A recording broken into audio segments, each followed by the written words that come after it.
In the last class, we had discussed cache memory and cache memory arrangements.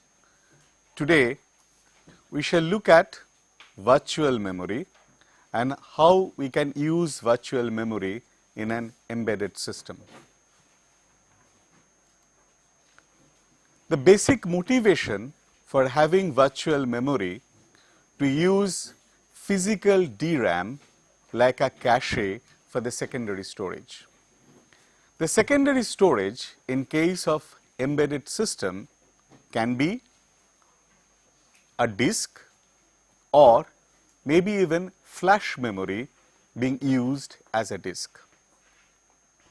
So, what is required is that address space of a process can exceed the physical memory size when we are using virtual memory. So, I may have the DRAM or SDRAM not occupying completely the address space, maybe occupying part of the address space, and I may have secondary storage which may be flash or maybe disk, and I can use the addresses in the secondary memory for realization of a memory space bigger than that what is available in terms of SDRAM on the embedded system. The virtual memory also simplifies the memory management system, because when I am having a multitasking OS and particularly in an embedded system when I need to deal with multiple concurrent tasks as demanded by the physical environment, I need to have these tasks active in the embedded system itself. So, I need to manage the memory spaces of these different processes. So, each process will have its own address space. Now, a virtual memory system enables us to manage the processes are programs in execution in its own address space. Effectively, only active code and data is actually made resident in the main memory or DRAM. So, you can actually allocate more memory to the process as needed. Non-active code, that is code belonging to the process which currently non-active, may be resident in the secondary storage, and when they become active can be brought into the main memory which is your DRAM. So, effectively DRAM is functioning as a cache with respect to secondary storage when you are using virtual memory. But another very important property is provided through virtual memory is that of protection. One process should not interfere with another process because they operate in different address spaces. These we can make sure once we have implemented virtual memory, because then we shall have a clear partitioning of the address space of different processes. Further, user process cannot access privileged information, because different sections of address spaces can have different permissions. This is particularly important to have an enhanced security feature on our embedded systems. Today, we have got embedded systems which can download code and execute on it. So, this downloaded code available from variety of sources should not corrupt the actual software which is running the embedded appliance. In order to ensure that protection, virtual memory is important. How is virtual memory realized? Using primarily memory management unit. This is provided with many of these modern microcontrollers which are targeted for use in embedded applications.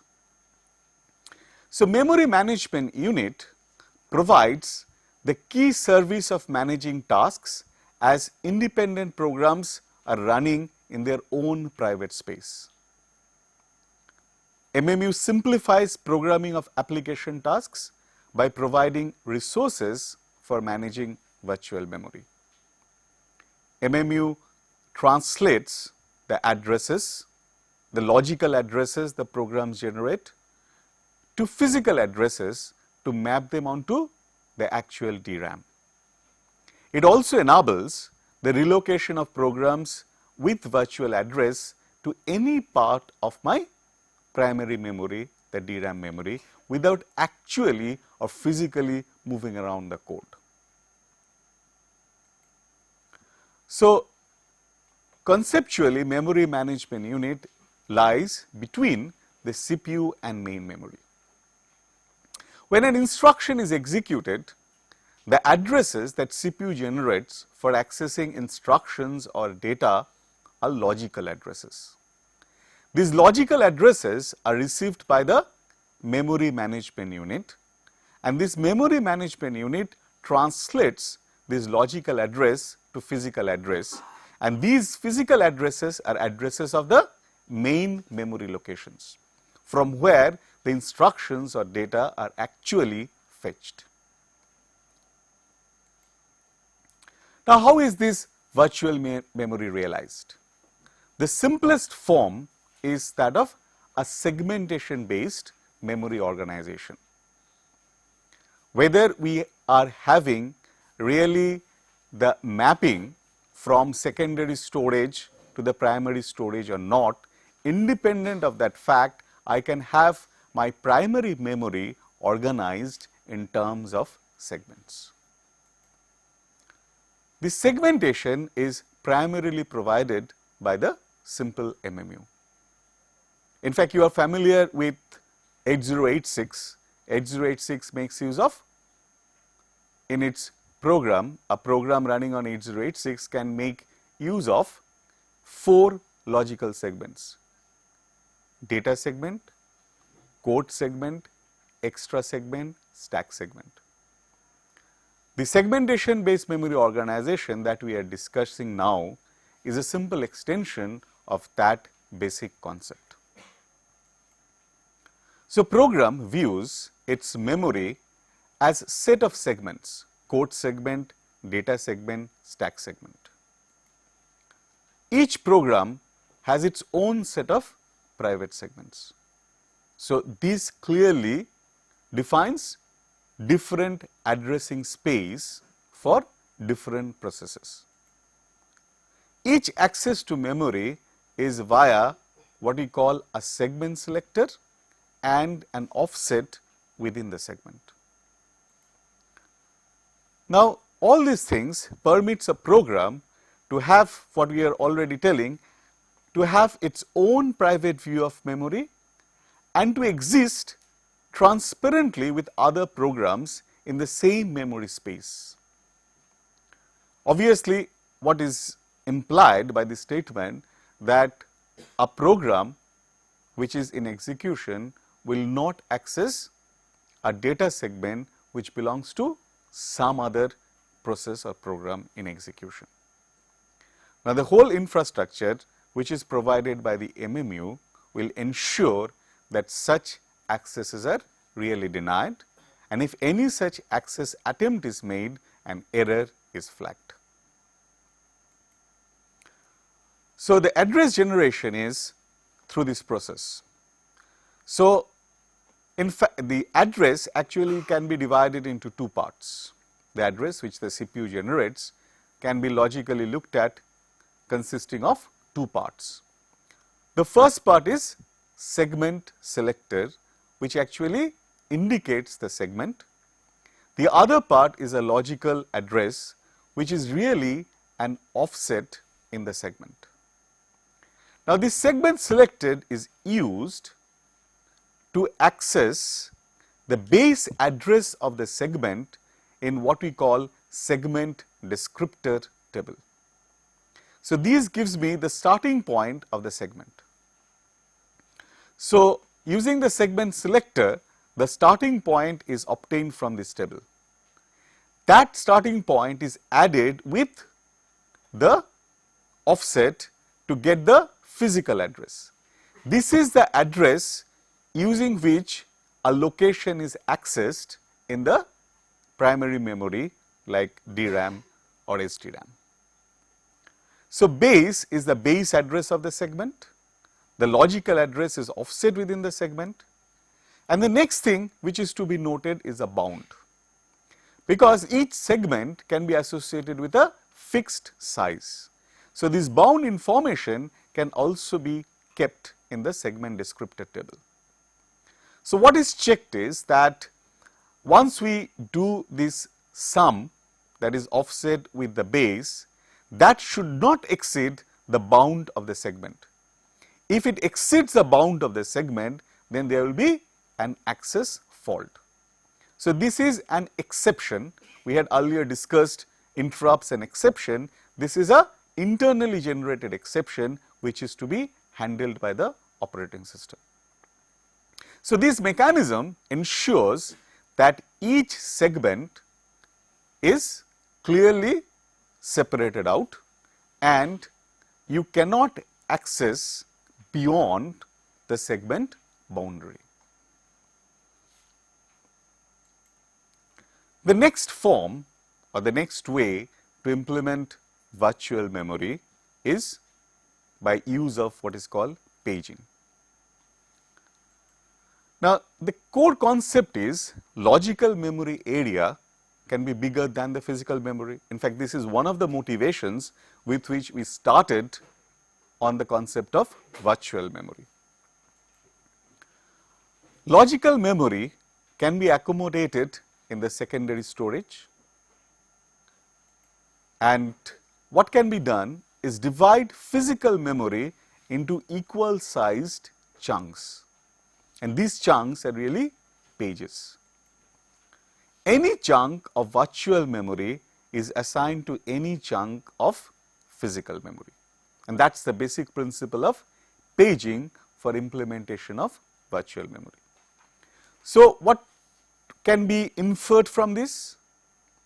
Let us say I have a pretty large secondary storage.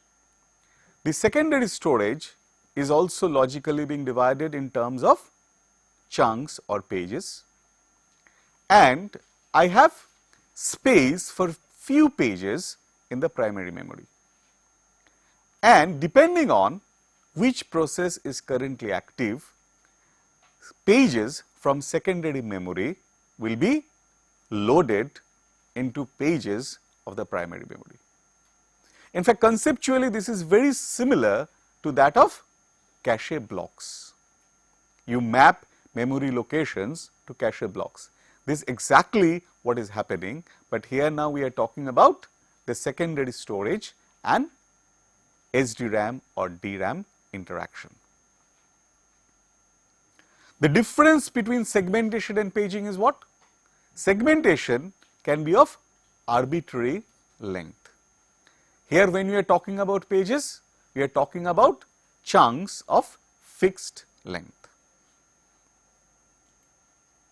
So, pictorially the process is like this. CPU generates the logical or virtual address. We use this logical or virtual address to map into what we call a page table. This page table is representation of the storage area required by a process. So, a process occupies memory area. So, that memory is divided into a number of pages. Okay. So, here we are talking about P pages for a process P. So, a process is divided into P pages, and all information about all these pages are to be maintained in a page table. So, there are P entries in this page table. Now, all these pages belonging to a process are not necessarily resident in the physical memory. Some of the pages are resident in physical memory. So, here we are showing one example. This page is resident in physical memory at this location, because memory is also logically divided into pages.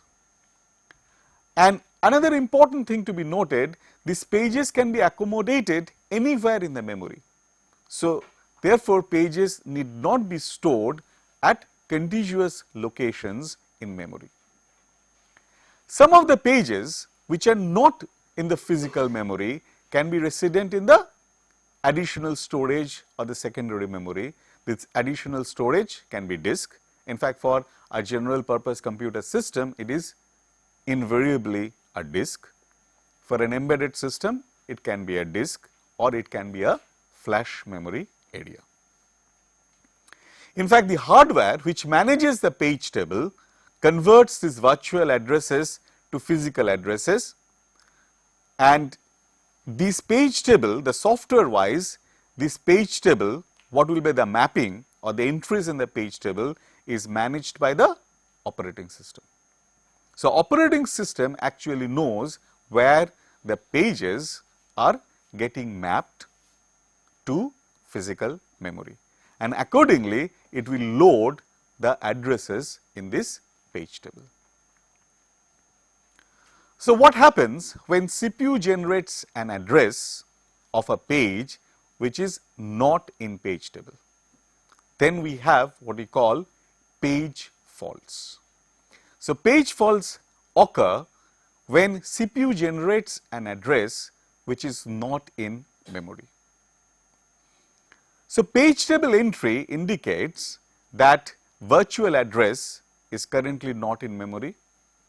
So, this is a memory exception. Okay. So, this exception handler is invoked to move data from disk or other secondary storage into memory. In fact, if you remember that ARM has also got a corresponding exception and the corresponding mode to handle these kind of exceptions. So, current process which generated this request cannot execute. So, it has to be suspended, but since we are talking about a multitasking system, there will be other active process in the system. So, that can now be resumed and executed. In fact, OS manages this. So, what we have, the OS also has a full control over the placement, that is where the pages are to be obtained and where they are to be mapped. So, what happens is that when the page fault exception occurs, so that data from the disk is fetched, okay, that page, what we fetch at a given point in time, a page. Again, the same principle that we had discussed in the context of cache, that temporal and spatial locality is exploited. So, I do not fetch a single instruction, but I fetch a page, and that is put in the memory. So, the exact servicing sequence, if we want to look at it in terms of these hardware operations, so what really happens? So, processor signals the controller which provides a read block of length p starting at disk address x and stored starting at memory address y. So, this is the action which is actually taken care by the exception handler, because this is what is told to the controller, that is your IO controller which is managing the disk. Here I am just illustrating it with reference to the disk. It can be also with reference to a flash controller or flash interface. Then the IO controller takes the data from the disk, and then once the data has been obtained, a DMA, direct memory access, is requested. This direct memory access is executed under the control of IO controller. So, from the IO controller buffer actually, which in a way logically from the disk, the data goes into the appropriate location in the memory. In fact, where it will go into the memory is provided by the exception handler. Once the DMA is over, the IO controller interrupts the processor. It generates an interrupt telling the DMA process is complete. So, once the DMA process is complete, now the page is in memory. So, the process which was suspended because it generated a page fault exception can now be resumed. Resuming means what? It can be put into an active or ready queue.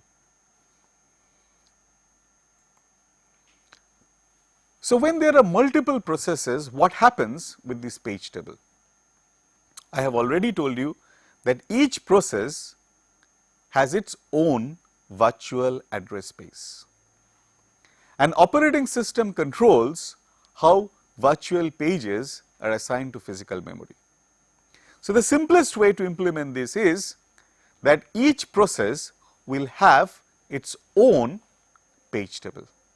In fact, under that condition, every program can actually start at the same address, same virtual address. But where that same virtual address is getting mapped onto the physical memory, that information is contained in the page table. And the process should not access pages not allocated to it. So, all the protection information now will be associated with the pages. So, for each process, I shall have its own page table, and there would be permissions associated with the pages, and the permissions would ensure protection of the code in the embedded system.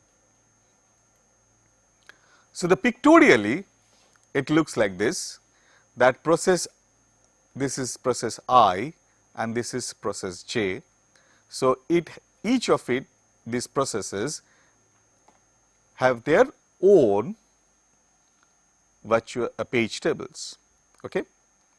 Now, what we have shown here is a kind of a permission information. It can be much more elaborate, but here it is showing that read, write, where the process I has got a read permission for this page, because this is virtual page 0, this is getting mapped onto a page 9 in the physical memory, and it tells that this process I, whether it has got the permission to write onto this page. It does not have a permission to write onto the page, but it can read from that page. BP1, for this page it has got the permission to both read as well as write. Similar thing would be true for process J. Now, you can understand this enables also sharing of pages across processes. So, if I have a library routine or a common routine or a procedure which is to be used by more than one process, I can keep it resident in a physical address space, and for that physical address page I shall give read permission to all the processes that need that page, but I shall not provide write permission to any one of them. In fact, typically a code page, even if it is a private to a particular process, that page containing your code typically does not have write permission.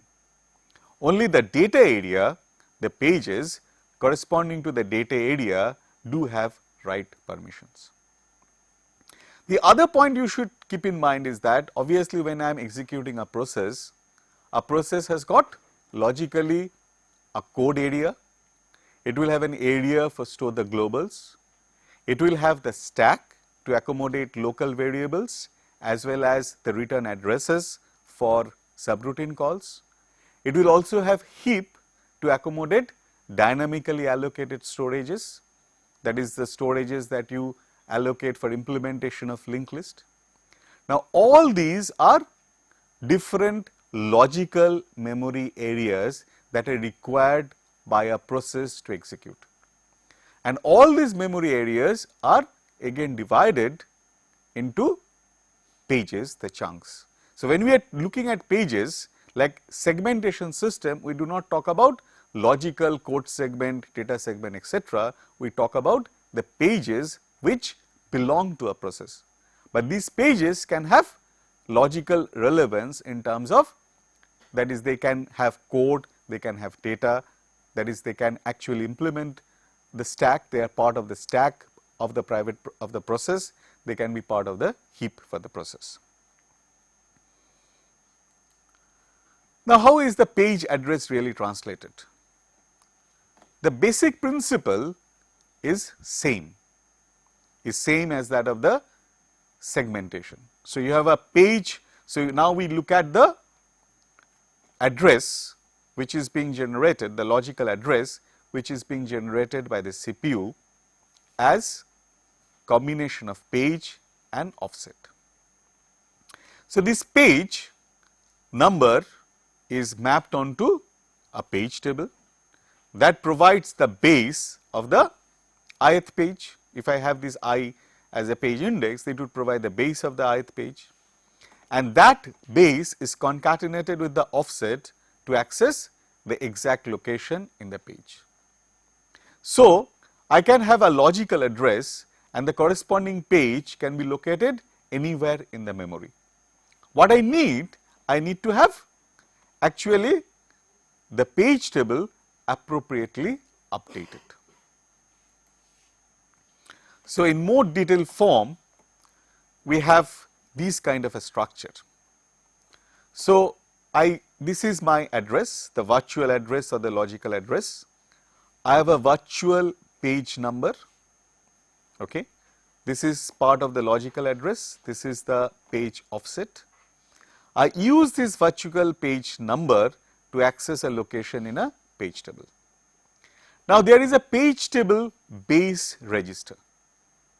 Now, you can understand that when I switch from one process to another process, my page table would change, because each process has got its own page table. So, changing page table would essentially imply changing page table base register value.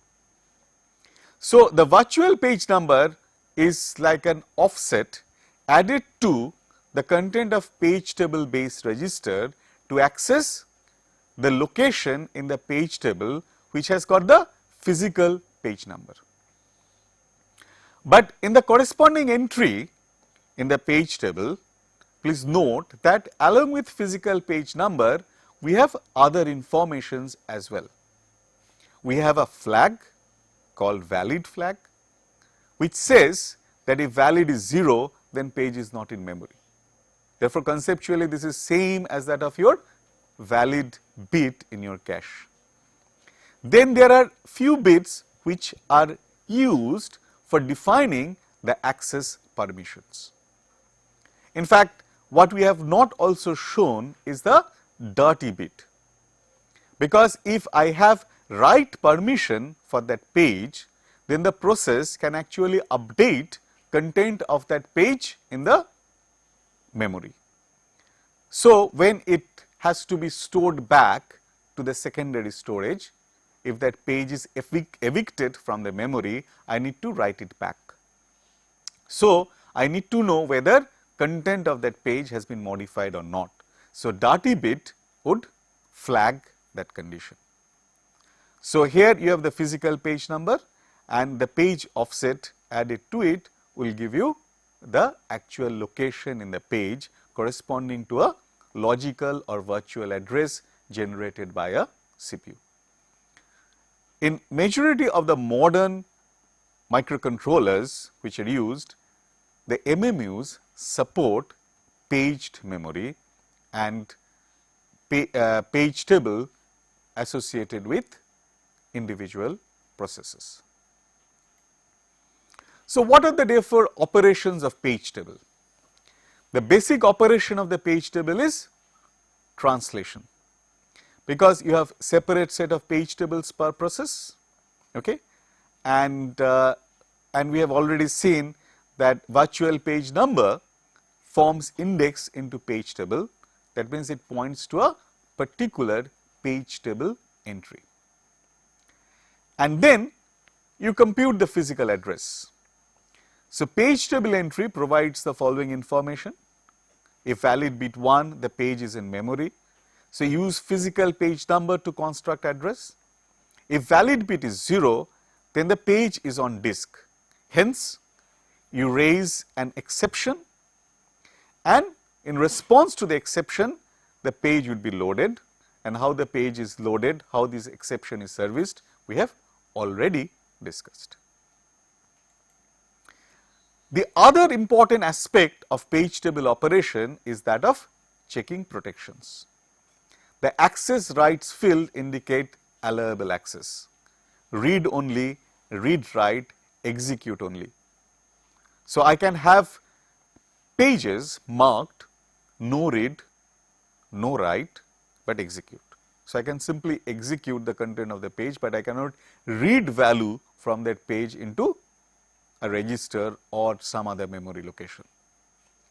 And typically, it supports in hardware multiple protection modes. There are different modes in which a processor operates. We have seen with reference to an example of ARM, I have basically a supervisory mode of operation and a user mode of operation. When a process is operating in user mode, it will have some restricted permissions.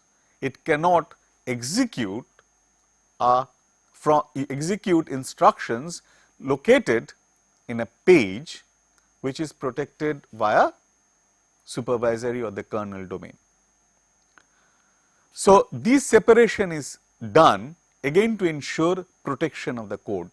You would like the basic operating system or the basic operational code of an embedded appliance to be protected against malicious attack. Because today, say on your cell phone, you can actually receive the code on the fly and actually you can execute them. But you have to protect your cell phone against a kind of a virus attack or any other kind of malicious attack through these on the fly codes that you are downloading and executing. So, this kind of protection mechanism as implemented through this virtual memory becomes critically important. And protection violation fault occurs if process does not have necessary permission and it is trying to access a location which is not really allowed. Now, with regard to this, a primary observation is critical that in majority of embedded systems, you may not really have demand paging, but what you will have definitely is multitasking, and for ensuring protection and organization of the code of multiple tasks into separate logical address space, the virtual memory systems implementation and use of MMU. And that is why it is very critical for embedded system designer to know about virtual memory. Although in many of the cases, they will not be using hard disks as a logical storage space like in a general purpose computer. Next thing, we shall look at how to integrate virtual memory and cache. Because what CPU is generating the logical address. Now, this logical address is being translated by the page table, which is under hardware control of MMU and under software control of operating system. This translation unit is actually generating the physical address. Now, for finding out whether there is a cache hit or miss, this physical address is to be used.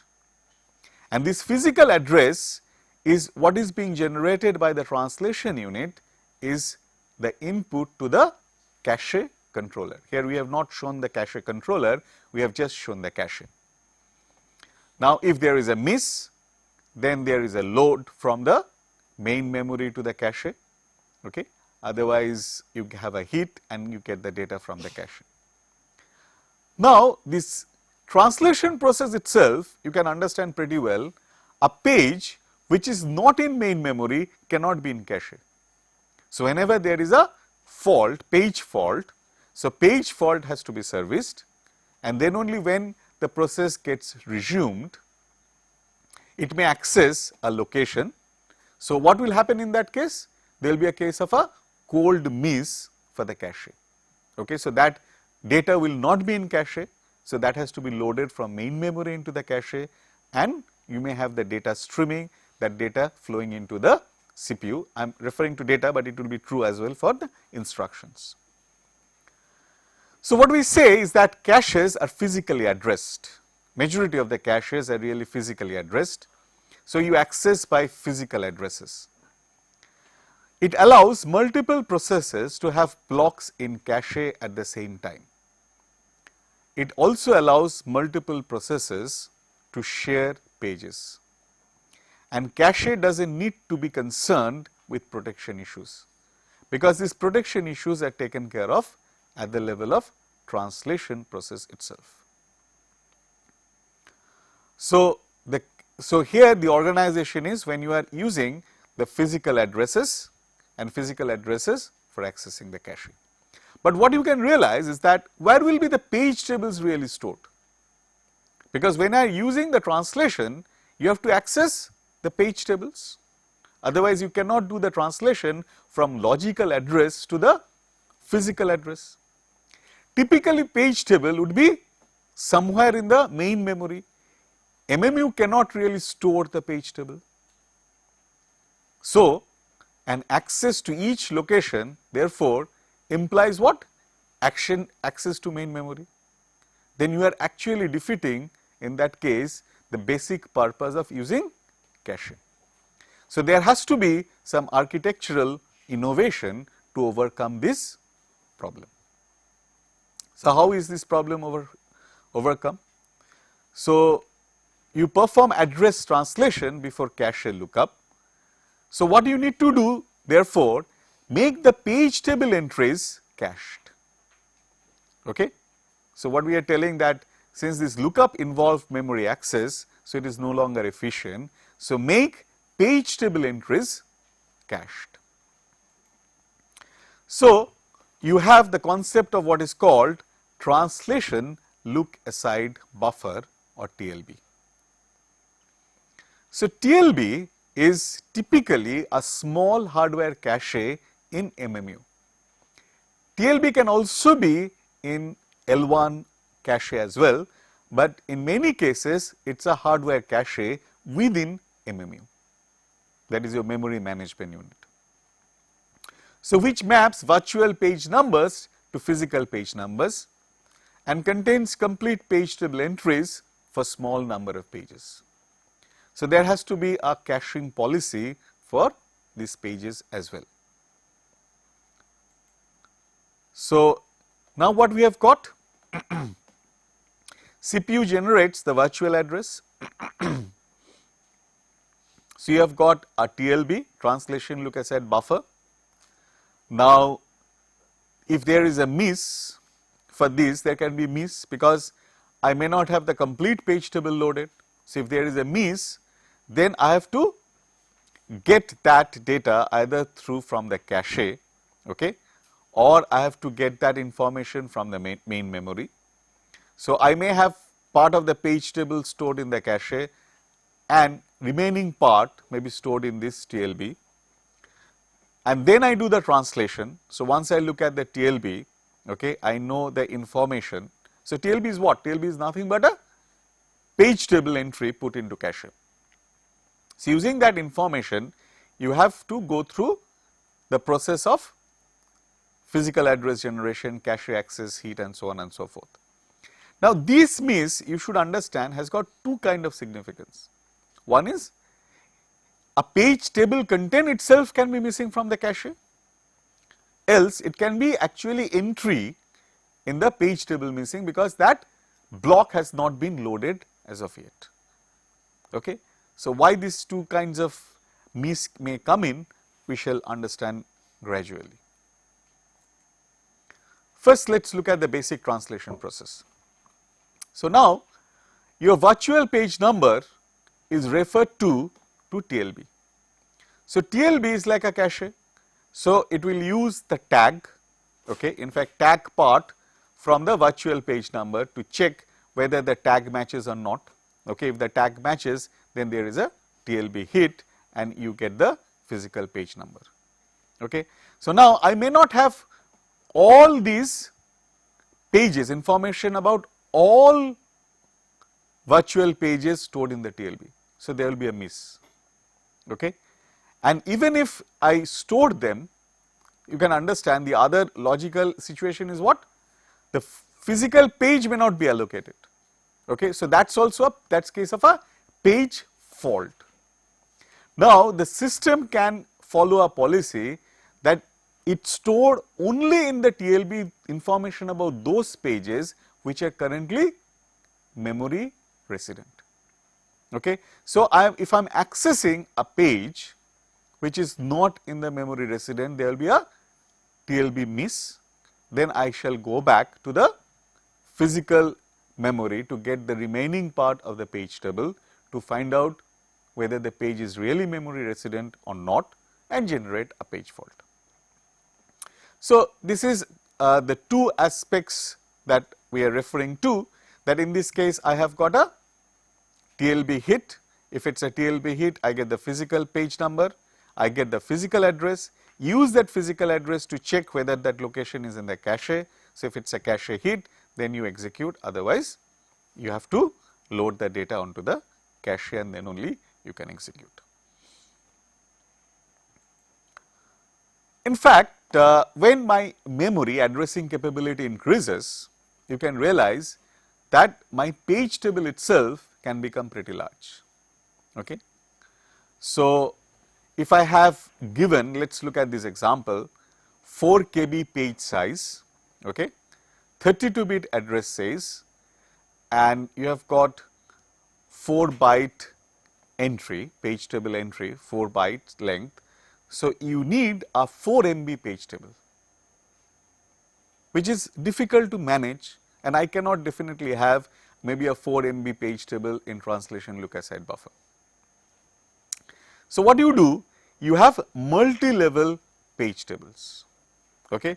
So, you have got this one page table. So, level 1 table may have 1024 entries, each of which points to a level 2 page table, and level 2 table has got 1024 entries, each of which points to an actual page.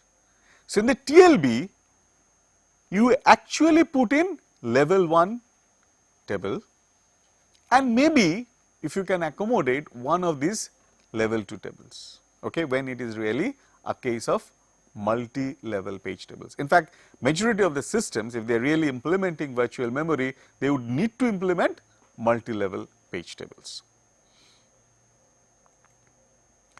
So, ARM core comes with MMU to support virtual memory, and the primary motivation for providing this kind of MMU capability is not only to have demand paging, but most importantly to implement protection. So, like any other MMU, ARM MMU also translates obviously virtual address into physical address, controls memory access permission, determines behavior of the cache and write buffer for each page in memory. When MMU is disabled, all virtual addresses map one to one to the same physical address. That means, for a simpler system, you have a provision to disable MMU. So, your 32-bit addresses which ARM generates will be mapped onto directly physical addresses, and MMU will abort on translation, permission and domain faults. So, these are the exceptions that MMU would generate under error conditions.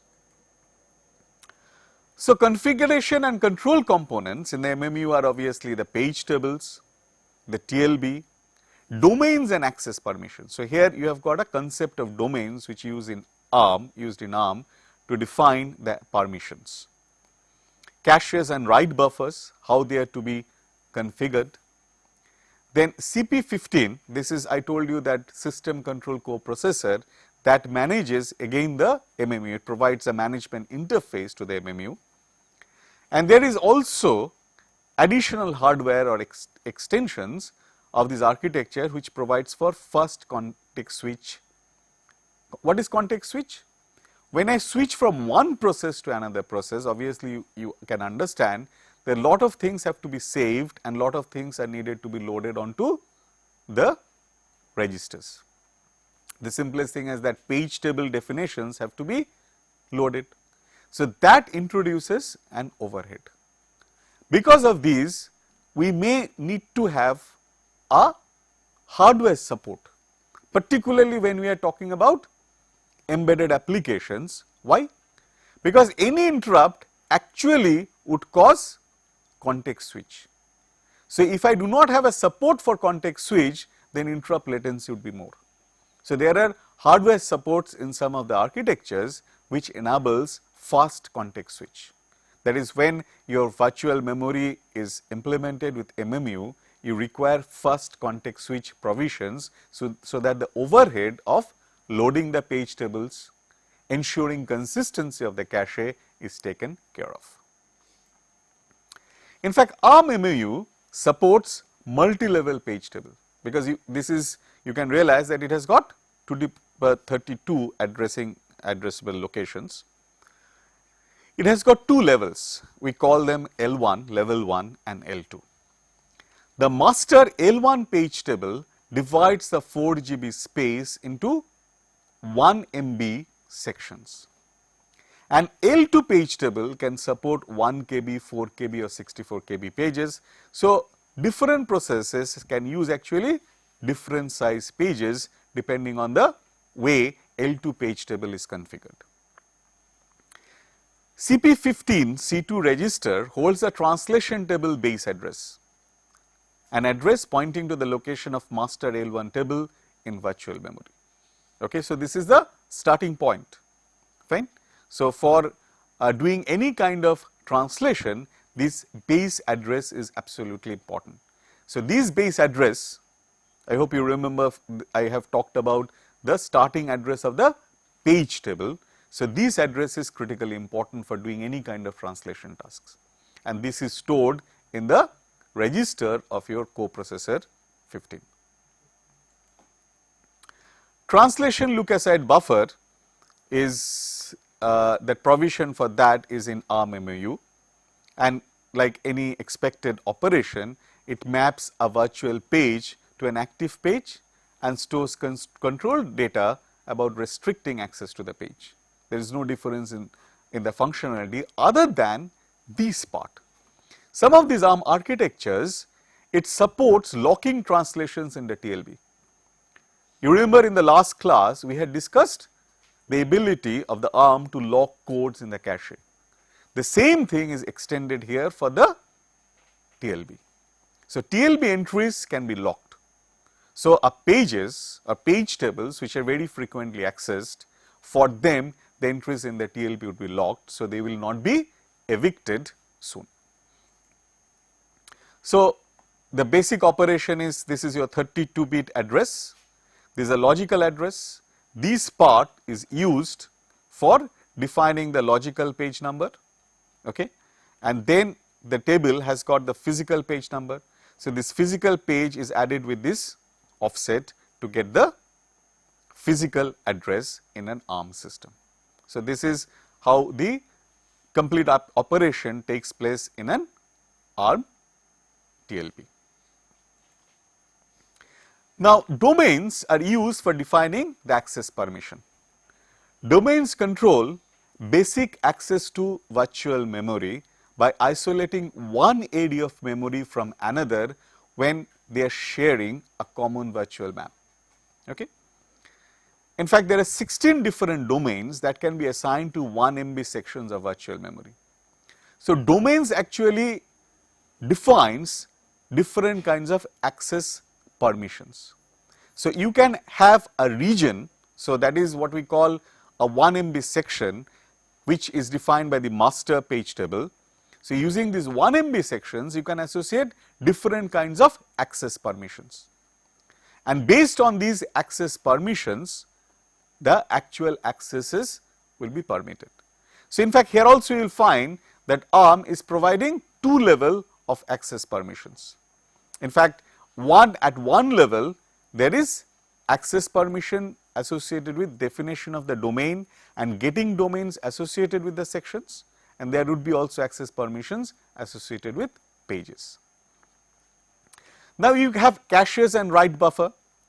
So, you can configure whether a particular page will be cached or not, or whether you can have a write buffer associated with the page or not.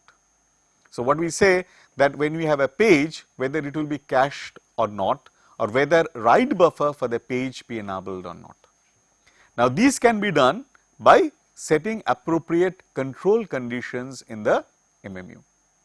So, I can have pages, but the page need not be really cached. In fact, this is reflection of the same condition that I had discussed in the last class, that some of the pages cannot be really cached.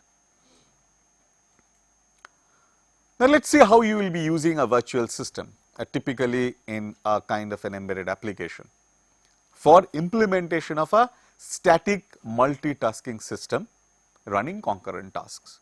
So, in an embedded system, it is normally not expected you will be having a dynamic multitasking system, that is tasks being generated dynamically, other than computer like embedded systems like your PDAs. Okay. In most of the cases, in many of the dedicated systems, there will be a set of fixed tasks which need to run concurrently. Tasks can have overlapping virtual memory map. In fact, they can have same or identical virtual map, but they will be located in physical memory at addresses that do not overlap. It may also overlap when they share pages. When they share common pages, that may also overlap. Then you configure your domain access and permissions in the page table to protect the system. So, each task will have associated with it a domain access, and that will restrict the access rights to the pages belonging to the task. And demand paging is not necessarily implemented. So, during context switch, different page tables is activated. So, it will switch from one page table to another page table, because virtual to physical mapping change. And to ensure cache coherency, caches may need cleaning and flushing, because I may not like the entries in the cache to remain, because they can be removed and flushed at one go. Flushing would be effectively removing the contents at one go. TLB will also need flushing, because I am now using different pages. So, this is the basic overhead for context switching. And in fact, when we have context switching hardware, first context switching extension in ARM, you have the hardware support to do these things fast. So, reduced the time for context switching. So, another policy which is implemented is write through cache policy. So, in this case, data cache is configured as write through will not require cleaning of data cache. Why? Because I can simply forget about the contents of this data cache, because for every write to the data cache, I am writing back to the memory, but obviously it has got the drawback in terms of additional time consumed for writing into the main memory. When you use demand paging, you use in many cases, in the majority of the cases for embedded system, flash memory as non-volatile source. In fact, you have disk or file systems actually implemented on flash memory, and you have programs which are stored in the flash. Typically, your OS will be stored in the flash, and you copy from flash to RAM during execution for faster access. So, under those conditions, you can use dynamic paging with loading pages on demand. So, under those conditions, you typically adopt write back policy for the pages, because access time to flash is much more compared to RAM. So, you will not like write through policy to be implemented for the pages. Now, this we are talking about the write back or write through policy of the pages and not of cache blocks. Please keep that in mind. So, if you are using a NAND flash is that flash which has got very dense storage. It can have fast burst mode access, but its random mode access is not that efficient like your NOR flash. So, if you are really using NAND flash because of its density of storage, then what you can really use is demand paging. So, in your NAND flash, you have the OS, you have the code for applications, application 1, application 2, you have the complete file system, and you have this MMU sitting with a microcontroller like your ARM MMU. And when you start up the system, actually OS gets loaded onto your SDRAM. In fact, these pages can actually be locked so that they are never moved out of your SDRAM. Then depending on the application requirements, pages of the application gets loaded onto SDRAM, and for running that application you would need stack and heap. That pages also could be accommodated in the SDRAM. So, the pages gets loaded on demand on the SDRAM from the NAND file system. So, this is an example where you can use demand paging in embedded appliance.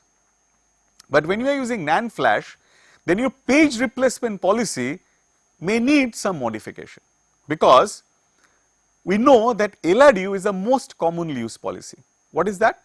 Least recently used page to be replaced when we do not have enough pages in the physical memory. With NAND flash, a different policy is followed, because write cost for an evicting page is higher, because you are writing onto the flash. So, keep dirty pages as long as possible. Okay? So, you modify the policy and say that you evict least recently used clean pages first and then dirty pages. Okay? So, you reduce the overhead of write back. Okay? So, you can see that in the context of embedded systems, all these well known policies also undergo change. And why LRU is a decent policy? Because if it is least recently accessed, that means it will not be accessed in future because of the principle of temporal locality and spatial locality. This finishes our study of memory systems in embedded system. We have examined cache and virtual memory organization. We have also understood the functional role of MMU and cache controller. We shall look into other aspects of embedded system hardware, particularly the bus definition, in next few lectures.